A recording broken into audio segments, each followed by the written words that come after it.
GEC Gandhinagar sector 28 ગાંધીનગરમાં આવેલી government engineering college છે.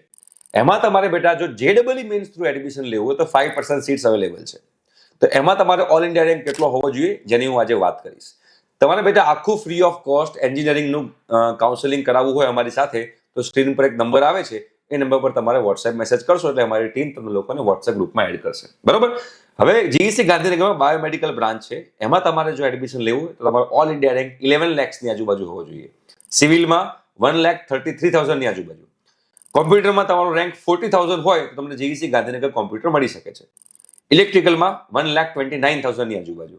Electronics and કોમ્યુનિકેશનમાં 64,000. ઇન્ફોર્મેશન જે છે આઈટી ઇન્ફોર્મેશન ટેકનોલોજી એમાં તમારો રેન્ક 43,000 ઓલ ઇન્ડિયા લેવલનો જેડબલઈ મેન્સનો. ઇન્સ્ટ્રુમેન્ટેશન એન્ડ કંટ્રોલમાં તમારો રેન્ક જે છે એ હોવો જોઈએ 94,000 ની આજુબાજુ. તમારો જે મિકેનિકલમાં રેન્ક હોવો જોઈએ 99,000 ની આજુબાજુ હોવો જોઈએ. મેટલર્જીમાં તમારો રેન્ક 11 lakhsની આજુબાજુ હોવો જોઈએ. રોબોટિક્સ ને ઓટોમેશનમાં જવું હોય તો 1,15,000 ની આજુબાજુ રેન્ક હોય તો તમને મળી શકે છે. રાઈટ.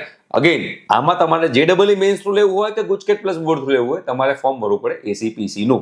રાઈટ. જે તમને જાગૃત આવાજ યુટ્યુબ ચેનલ પર બધી જ ડિટેલમાં ઇન્ફોર્મેશન મળી જશે. Thank you so much.